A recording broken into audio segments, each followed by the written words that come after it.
Well, back. There you go. And you missed us, didn't you? And you did miss us. And at the end of the day, you know, Christmas is out of the way. I hope everyone had a nice, lovely little Christmas going on there. I didn't because I was working, but there we go. Shit. Right. Anyway, so how are we doing? So, Sergeant's back. I know you've missed us. I know you have. You've all been going there. Would have been. I was going to leave for another week actually. And you've all been going, oh, where's Sergeant gone? He's fucking disappeared. I haven't disappeared. Been with you all along. Been watching everyone. Been watching the other people that I'm not going to mention. There we are. Everyone seems to have had a great time. We've got people creating bottles of lard. We've got quiches going on. Quite nice. Better than mine, obviously. Nice pie thing. And lots of Christmassy moments. Anyway, what we're going to do? Well, what we're going to do is we're going to do a puff pastry, chicken leek and bacon pie. So, we need to get on to this. Now, obviously, as a lot of people know, not obviously, but as a lot of people would imagine, the Mitchies have been closed down at Christmas. Okay, now I wasn't going to do a video today, okay, but I got an urgent email from the lower echelons of the Mitchies regarding Jerome, Double Agent 126. Now, in the last video, he had trouble deploying his balloon ship because the vessel that he was in sinking trouble. Okay, that balloon ship was eventually overcome, and he was able to deploy it. Okay, so that's been deployed. Now the reason why there's an urgent video for this is what has happened to Jerome Jenkins, the Jamaican Double Agent 126, in the meantime. Okay, now the plan has gone to plan. There was a reason why he went slightly up north towards the Arctic Circle, because that's where the winds from America will cross over and hopefully land him in, if he has to arrive in the balloon ship, round about the Orkney Islands or Shetland Islands or somewhere like that. So if he was able to have just used the Beetle without any mishaps, he would have arrived in Dover. That will not be happening now. So there we are. Right, so what we're going to do, first thing we're going to do is we're going to make the pastry. If I can get it off the thing, and I can. So I'm pretty pissed. So this will be, if I can pull this off, this will be a miracle. Right, okay, I'm actually quite hammered because I've had nothing to eat. So I did a chow mein during the week. I've done a beef chow mein. I'm hoping that's going to be enough paste, enough flour. Yeah, I've done a beef chow mein, a beef and prawn chow mein during the week. But I didn't video it because I just basically didn't think you deserved it, really. So there we are. So I'm going to put in some salt into this. Burnt out. Right, now, to pep this pastry up a little bit, I'm going to whack in some cheese, because I just like to do that. Because that is just the sort of bloke I am. Okay. So, yeah, there we go. So, I hope everyone got their Christmas presents and things like that. So, yeah, so we were quite busy. Actually, I got off very, very lightly this Christmas because on actual Christmas Day we had 2 KPs in the or 2 literal commies, literally commie. They're both about 18. One's going to be voting for the Green Party, and the other person is going to be voting for Mr. Mine Starmer, which is absolutely ridiculous. So, I'm going to whack in some red Leicester into this pastry, and it's a smoky red Leicester, so it should give a nice little smoky toast. Don't need to go too mad. I'm going to whack in some blue blue groovy cheese as well. So, because that is just it's just how I rock and roll it. Do you know what I mean? So, yeah. So anyway, so I've turned up there on Christmas Day, expecting to do a bit of overseeing of the 2 KPs. That was not the case. That didn't happen. But what I was expected to do was desserts, and that was a bit of a shock, because on the dessert front, as obviously a lot of you know, I'm not mentioning no names, but as a lot of you will know, I don't do desserts. So there you go. And also, the reason why I've left it so long to a video is because I came down with the flu. So I actually caught that flu thing that was going about, and I was absolutely horrendously fucked. And literally my voice is only just starting to come back. So it was absolutely bloody ridiculous. So I put that down to the 1977 syndrome, because I'm obviously am getting older. So there we go, which is bullshit. So there we are. That is just how it goes, I'm afraid to say. Even the Sarge gets older. It's bollocks, isn't it, really? Right, okay, so we're going to whack that on now. We're going to make a dough out of this, hopefully. I need something, I'm getting it out. So. Right, I've got some water. I'm just going to use water, and we're just going to whiz it around. And I can't whiz it around because the lights are on. So I'm going to have to do this off camera. Hang on a minute. Right, and there we go, and the dough's now done. So what I'm going to do is going to flick a little bit of pastry enhancement on here. There we are, just like that. Okay. In that tub there, in that pot there, I've got we're doing lovely roast potatoes with it. All right. So the roast potato pan is in the oven. It's on about 150. It's been in there for quite a while, so the oil is now, should be now nice and warm. Now obviously, because I don't do measurements, we're going to see exactly what we got, and hopefully I've got enough dough. I'm hoping I have. I don't know if I have or if I haven't, but we're going to see how it goes. So that is just how I roll, really. So right, okay. So we've got our cheese infused dough. I think we've got enough. I think we'll be alright. We'll be alright. Right, so what I'm going to do is I'm just going to rummage this around. I'm just going to break it down, okay? This is a tactic that I devised many moons ago called breaking down my dough. Yeah. So what we're doing now, we're just feeling it out, okay? We're now fingering our dough. We're giving it a Christmas morning finger. Alright, so I know a lot of people like to do that. I don't get the opportunity to do that, but then again, it doesn't cost me any money, so there we are. It's all good in the hood. So right, okay. So first thing I need to do is I need to plan my dough now. Okay, I've got to work out how I'm going to do it, how I'm going to strategise it. First thing I'm going to do, I'm going to cut it in half. I want about half-ish dough to half-ish dough, okay? So that might not make a lot of sense to a lot of people, but to me it makes absolutely complete sense.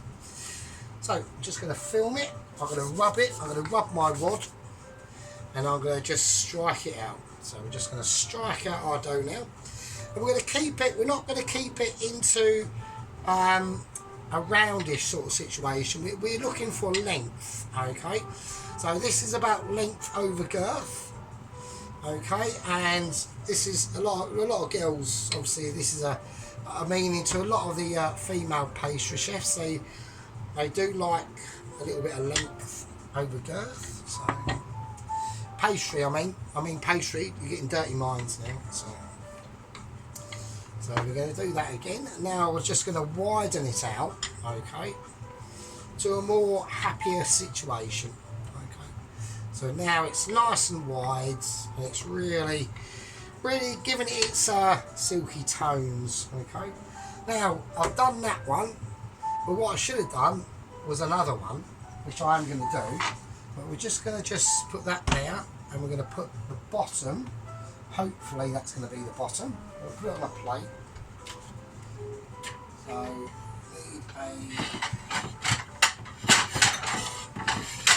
just need a plate. I should have had all this organised really, and I haven't. So I've been quite naughty. So I'm just going to use some baking parchment paper at the moment. And what we'll do is we will cut that, we're called cutting it through, right, like that, and then we'll just place that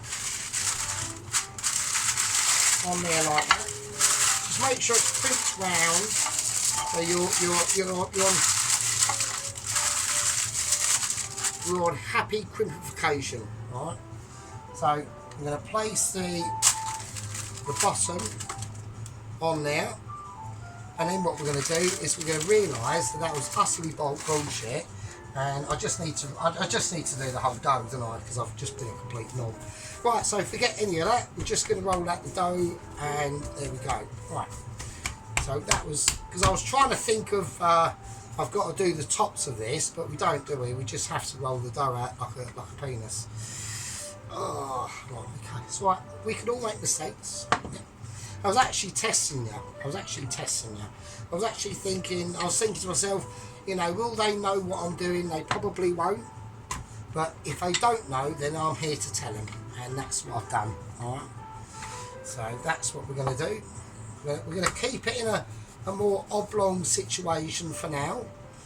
As we roll out our puff pastry. Cheesy puff pastry, but it is puff pastry. You can see the flecks of the red cheese in there.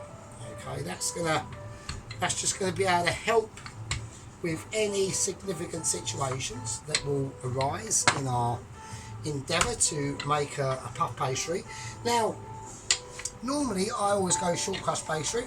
Okay, I don't ever normally go for. I'm just gonna fold it over there just to make sure we've got everything tickety-boo. Okay, so we're just rolling our pastry now. Now we're rolling it out. Yeah, so I was just testing people there to see if they'd spotted the mistakes that I made in making a two-top tier situation. Not a two-tier toes, but a two-top tier situation. Weren't too sure. So we're just going to tidy up our edges. We're just going to make sure that we can pack it in. Okay. And give it a nice boxterity moments that will always be rectified and never ever neutralised. Right. So here we are. Okay, we just want to make that slightly. Well, I've got the length. I just need the width now. So I'm just going to width it out. Okay, that's nice. So it's nice and pleasant here. It's a lovely Sunday, you know. Christmas is out the way. Yeah, so I was chucked on doing desserts. Couldn't believe it. And the head chef, Mr. Number 85, was very, very impressed. So at my dessert making situations, really. So I was quite happy. I was quite happy that he was happy. So, yeah.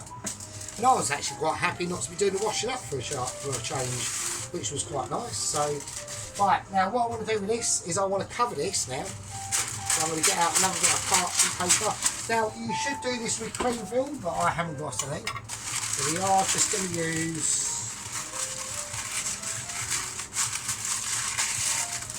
parchment paper. Now, the reason why we want to do that is we need to get it in the fridge now. I'm going to whack this in the fridge.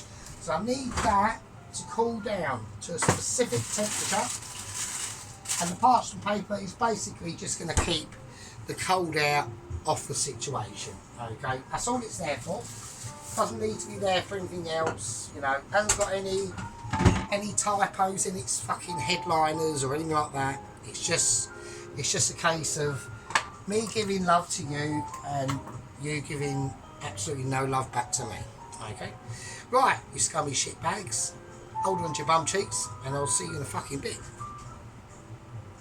Right, okay, welcome back, absolute shit bags. Now, okay, so what I'm going to do now, I'm going to get out the butter. So the butter's been in the fridge for not that long. There it is out. Right. So this is how we're going to do it. Alright, so the pastry's in the fridge. I'm going to take my butter cube and I'm just going to unravel it now. Okay, we're undressing my cube like you'd undress a beautiful woman. Okay, that's how it goes. I'm going to put a little bit of flourage down, and flourage around. Right over there. Potatoes are on. That's on. Don't worry about the flour, it's fine.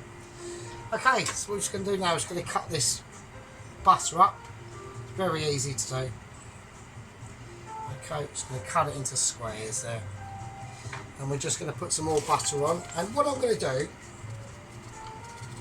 is I'm just going to grind it in.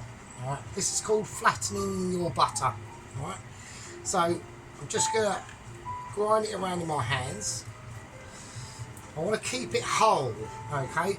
So I'm almost treating it like literally a dough. That's all I'm doing. I'm just treating my butter like a dough. So I'm just going to flatten it down. Make sure it stays compact and it gathers up as much as the butter that is needed. I'm going to try and do this by hand. So there's a number of ways you can do this. You can do this with metal instruments, but we're going to go au naturel on this. Almost like Double Agent 126 has gone au naturel, really, to be honest with you. So, like I said, there's a reason why I wanted to make this today. Now I'm going to try and do this all in one go. That's going to be the plan, if I can do it. So I'm hoping I can do it. Right, we're now going to bring out the pastry. So, here we go. Right, that can just fall on the floor, that's not a problem. That can just go there. Okay, here we go. What we're going to do is going to take our butter and I'm just going to extend the length of this a little bit. Need a slightly bigger platform, but it doesn't matter, it's still fine. Still should be able to do it.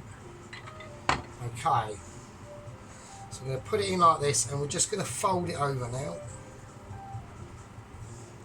So it's like a little parcel. There we go.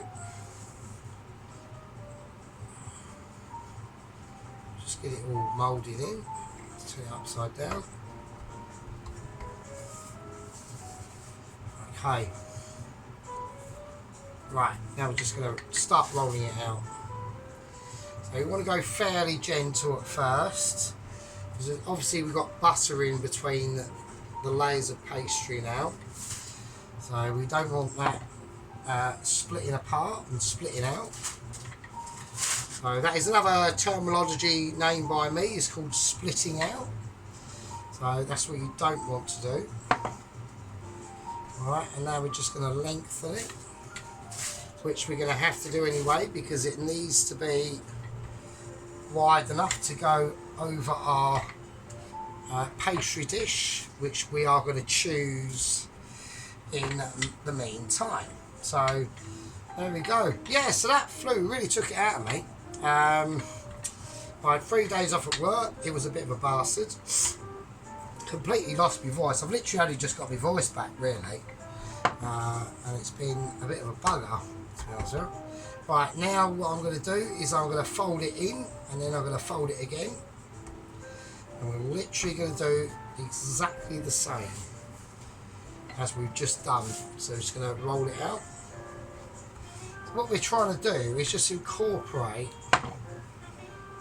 the buttery tones into that pastry before the pastry gets too supple. Okay, so you've got to be quite careful and don't go too hard on it. Right, this is not like making short crust pastry at all. So there's a lot more skill that's involved in this. Actually, quite a lot more. So we're now going to fold it over again, and then we're going to lay it out. We're going to make sure that rectangle, you want that rectangle hue to be slipping in and out. Okay. Okay, here we go. So now we're going to create the final motif of what we want it to do. Alright, so we need a large piece of pastry now, because this is going to be getting ready to be going onto the dish itself. Okay, it will spend some time in the fridge, but I need it to be about the size, literally about the size of this board, because we're going to need enough paper. We're going to have to. We are not going to cheat. We're not just going to do a top covered pastry. We are doing a bottom as well, and it's going to be puff pastry. So that means there's going to be a lot more skill involved in just doing a normal short crust pastry, because as everyone knows, a puff pastry is better than a short crust pastry. So it's starting to get slightly tougher now. It's starting to get a little bit more je ne sais quoi. Okay, I need enough pastry. I'm just going to put a little bit of extra flour on this just to help it run it through, and because it needs I really need to start to extend it now.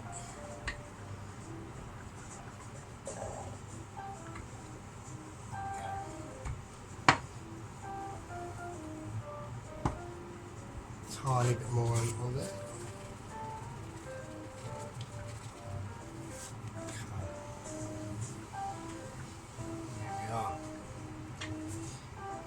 Going to run this out now.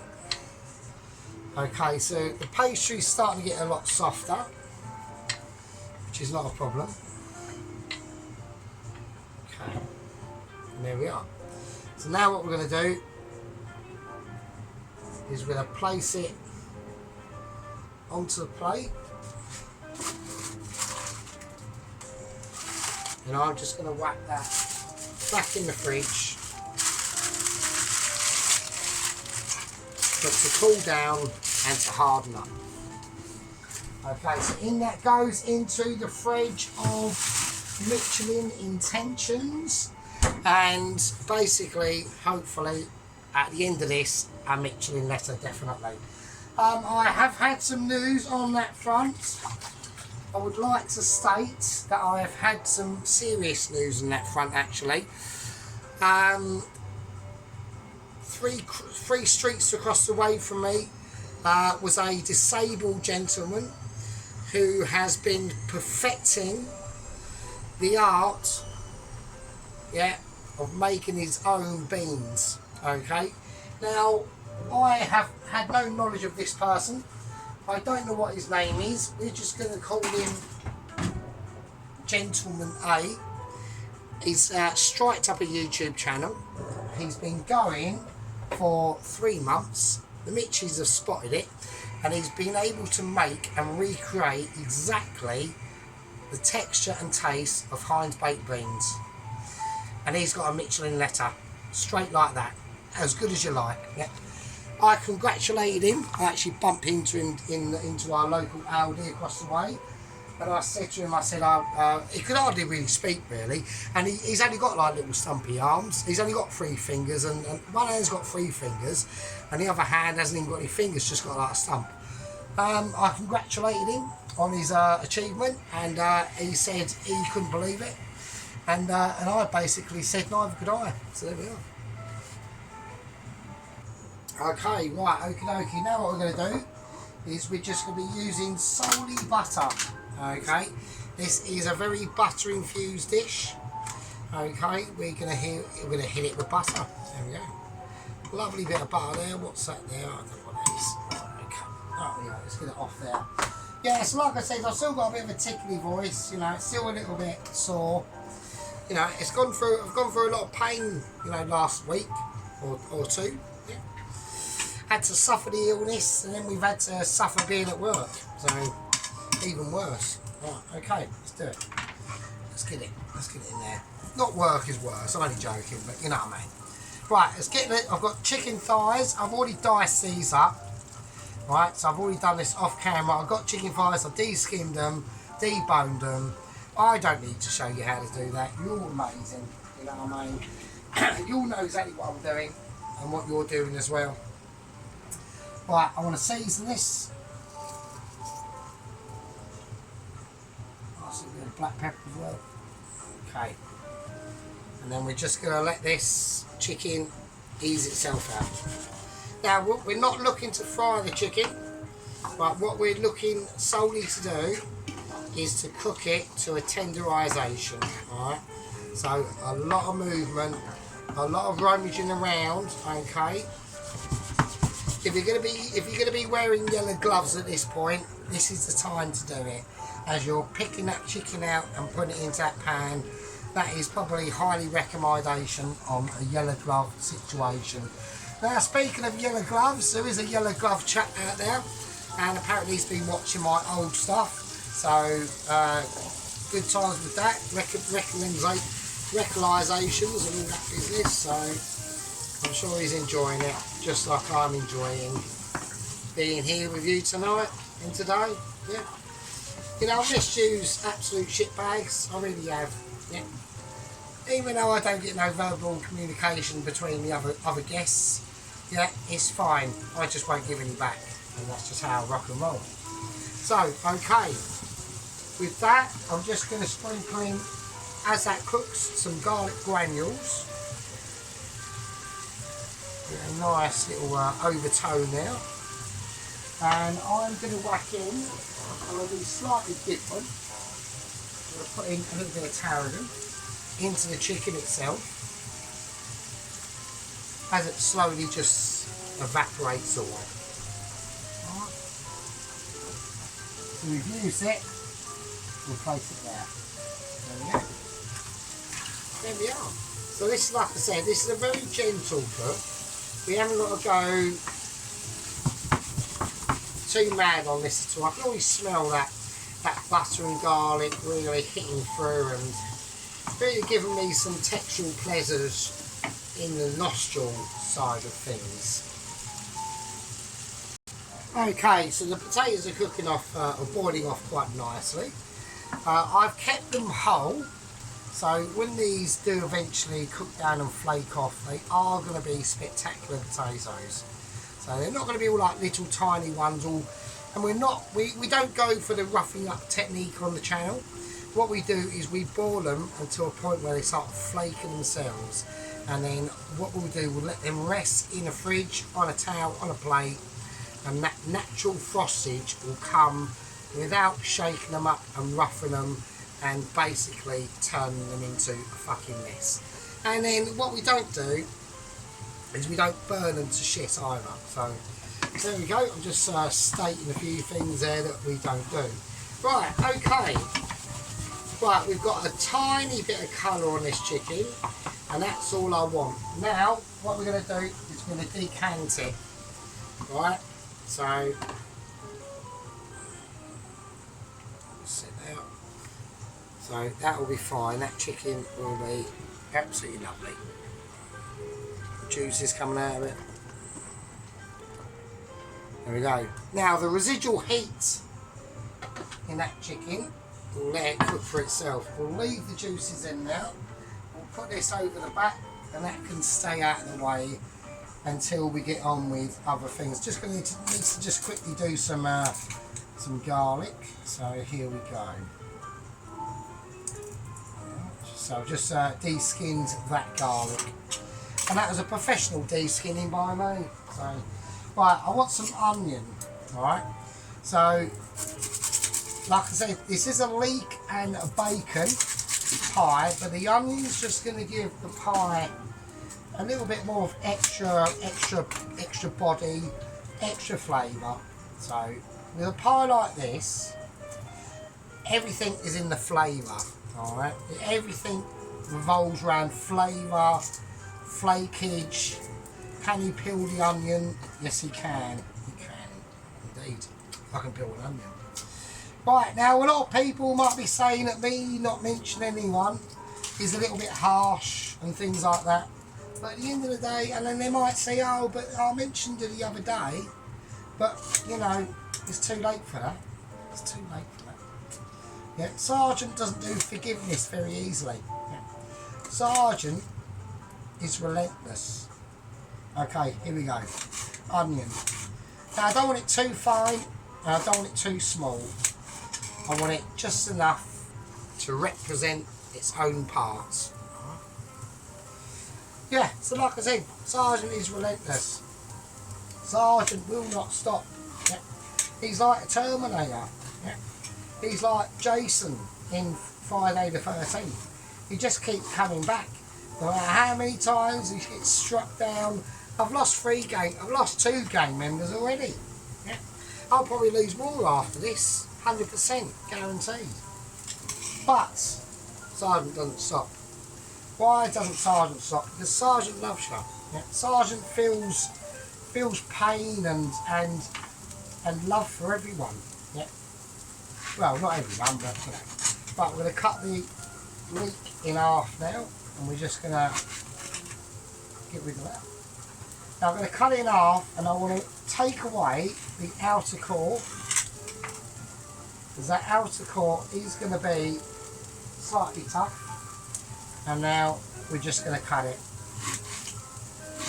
It's already been washed. I've already washed this leek, so it's perfectly edible. For me, I'm going to use little knife at as best of its abilities. Yeah, it hasn't got much abilities, but it's got some. So there we go. Oh, that can fuck off, and the rest of it is fine. I'm going to put it in with the onion. And make sure when you whack it in, just to give it an extra scrunch up, to make sure that that leek is completely separated from itself. It's very important, this step. Okay, I'm going to turn that down. I'm going to put some butter into this.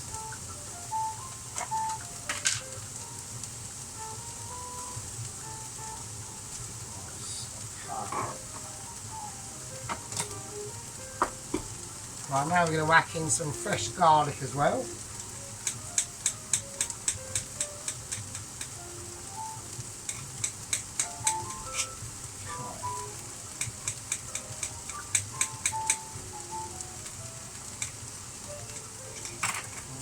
Yeah, so, maybe people are wondering, what did Sergeant get for Christmas? Well, I actually got quite a load of good stuff, actually. I got some bottles of whiskey, little tiny bottles of whiskey, as you can see I've got here. So, like little famous grouses and things like that. Look, that one's fell down, so I've just got them up there for night decoration, really.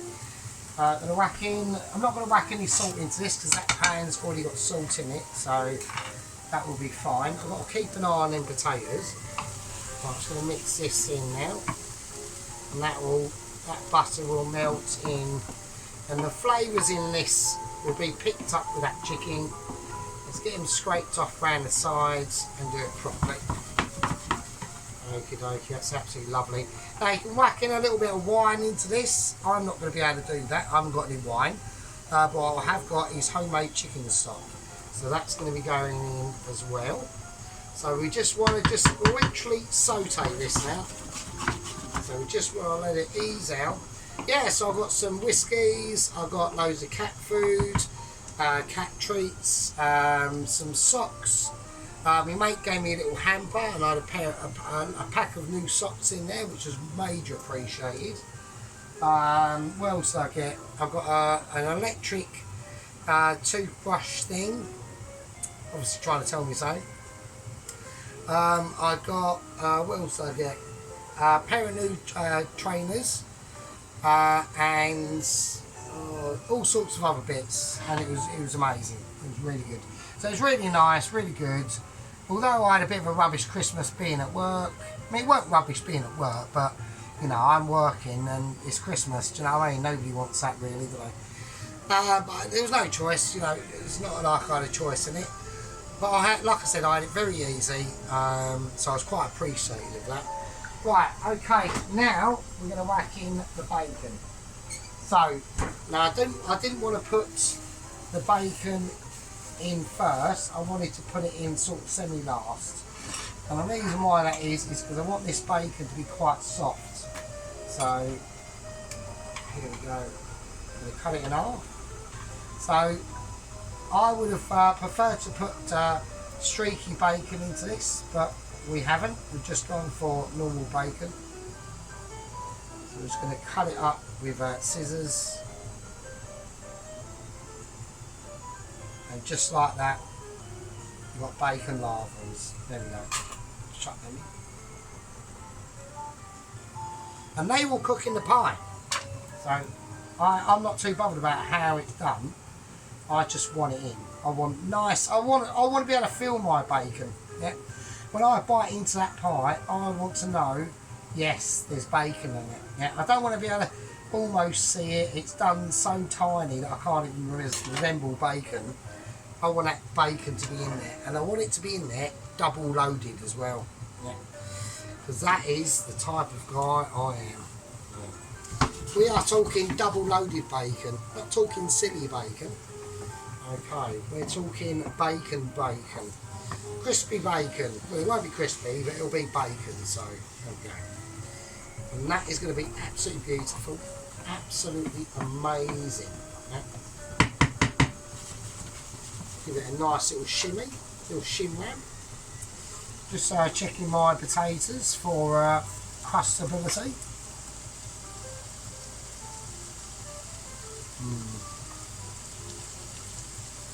We've got a little ways to go yet. It's starting. The outer edges are starting to crust apart. Now, because they're so big, they can flake off and flake off. So when we do get to the core centre and they're cooked, they can do what they want, mate. It's like living daylights. It really is. Right. So I'm going to get out a nice plate for my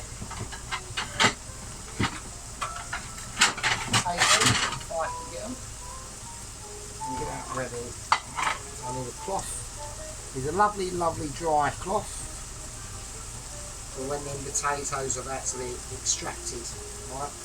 And when it's an extraction, it will be an immobilisation. Right. So there we go. Right, okay, I'm just getting my fridge ready.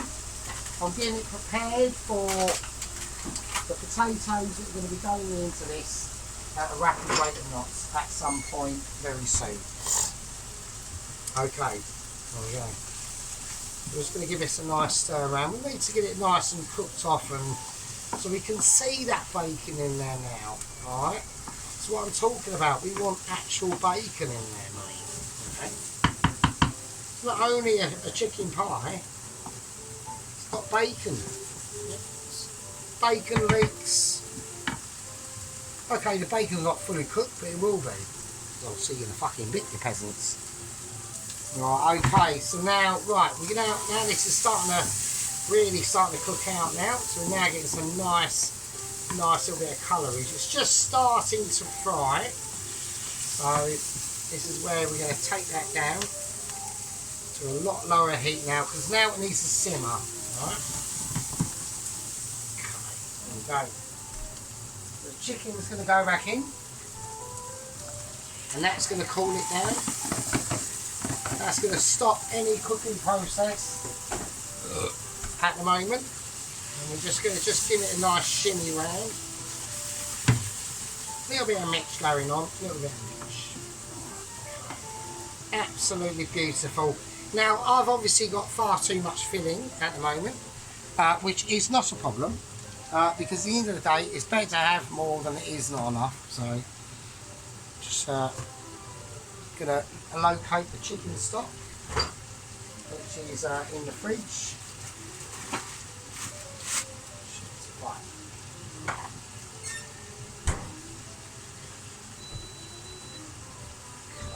That's the washing machine. Okay. So a spoon, and we need some chicken stock now. Lovely bit of fat as well. Nice, lovely, absolutely beautiful. That's homemade chicken stock going in. Put that back in the fridge under the pastry. There you go. That can all sit in there, and that's all good as you like, mate. Okay. Right, so now we've got that chicken stock in there. That's going to literally reaffirm and evaluate all of its situations. We've got far too much filling into this, but that's fine, that's not a problem. Okay, right. Now what we're going to do is whack the cream in. Okay. We've gone for double cream. Yep. I didn't think anyone would expect any less, but we're going to go for a bit of double creamage. The whole bloody lot. Okay, scrape it out. You paid for this cream, you get your money's worth, mate. Yep. There we go, absolutely beautiful. A lovely, lovely teaspoon of Dijon mustard. Only one. Don't go greedy. Don't go getting excited. Always stick at one. Nice and lovely, lovely fine herbs. You can put thyme into this. I have got some dried thyme, but I've decided to go for fine herbs instead. And there we are. Yeah. Dijon mustard off there. And now we just stir. And we just stir it in. And what we're going to do is this is now going to gently simmer out. And we're going to have it on a simmer for probably about 20 minutes. Right. Now, just to help thicken it, because what you can do in the processes of doing the leek onion, you could have floured them. I haven't done that. I've decided to go down another route, and I've decided to go down the corn flour slurry route. Okay. So you don't have to do this. This is a slightly advanced more step than doing it with flour. Not all of you are going to have corn flour lying about. I have, because I'm amazing. But you might not have, because you're probably just not as amazing as I am. So, but if you have got corn flour, I would recommend just doing a corn flour slurry, whacking it in, and that will thicken it up like you would have. So, there we are. There we are. Absolutely, the colours are beautiful. Absolutely wonderful colours. Wonderful colours. Okay, I'll let that thicken up and boil out, and I'll see you in a bit. Right, okay, it's now time for the retrieval of the potatoes. So here we go. Right, now, I'm going to try not to do a certain person, a certain white wizard from down under, and get my shoulders in the way and everything. So I've got the thing in the way, and there we go, look at that. That's going to frost up like a fucking good one. If I can get it off within one piece. Yeah, there you go. And there you go. This will be really easy. That's literally starting to fall apart, that one. That's amazing. That's going to be brutal. This one here, that will be pretty fucking brutal as well. Got another two to get. They're all looking absolutely stunning. And there we go. That one's going to be a bit poor, but fuck it. It goes on my finger instead. Why not? And why not indeed? Right, so you can already see massive flakage, like massive flakage.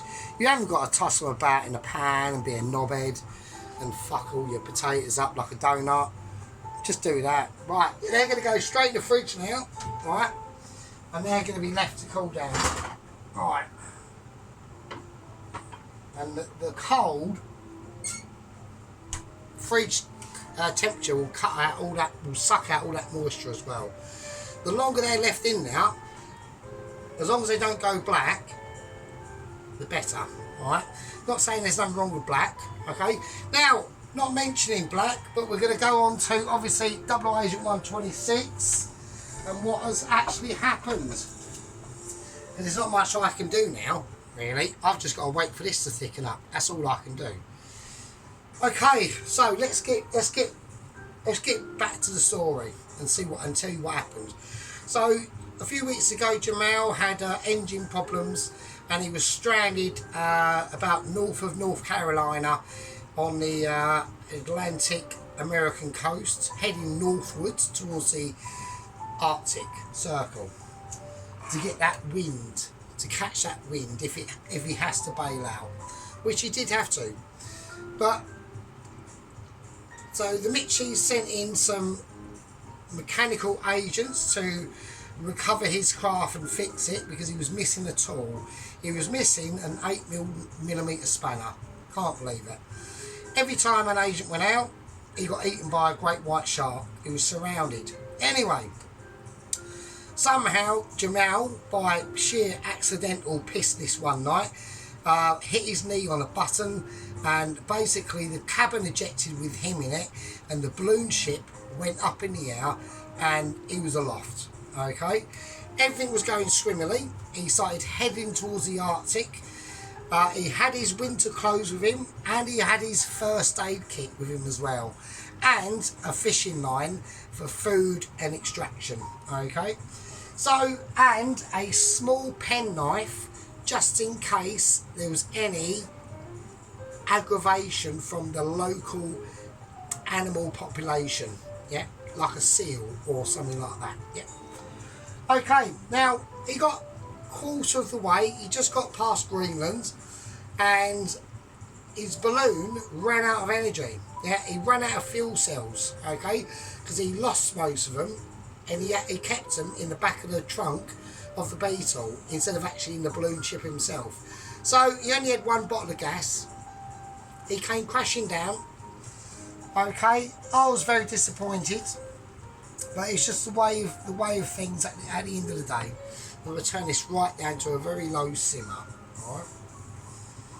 Okay, so that's what we knew so far. That was last week. Okay.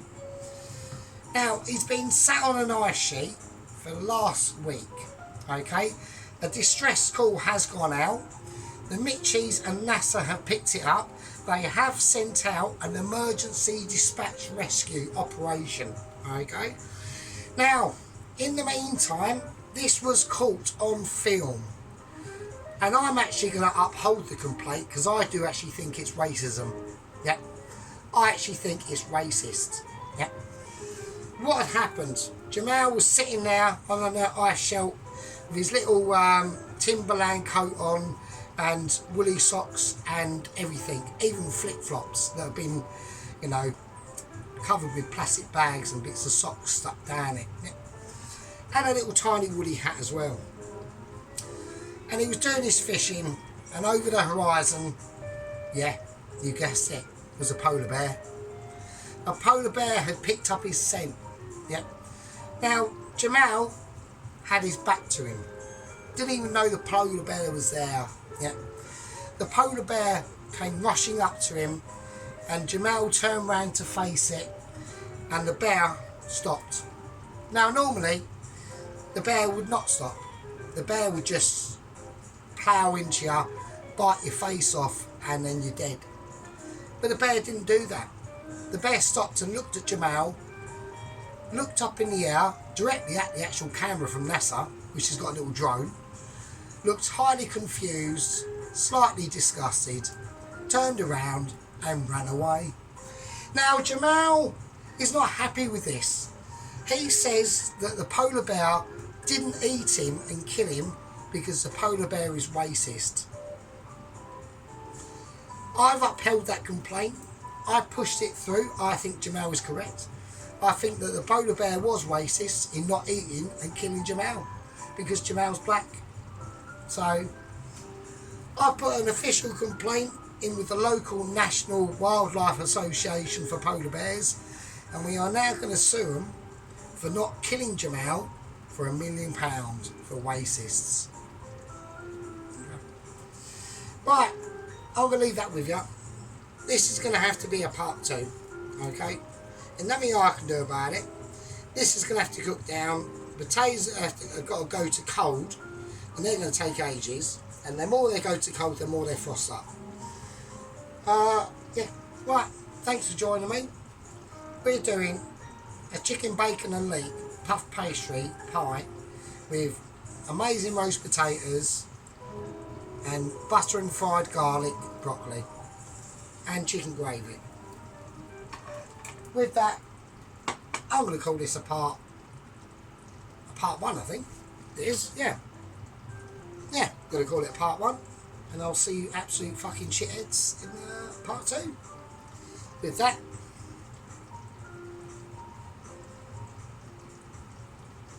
I can leave with you, won't I? Right. Nice, isn't it?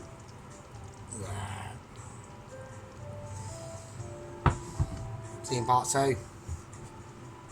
Fucking hell.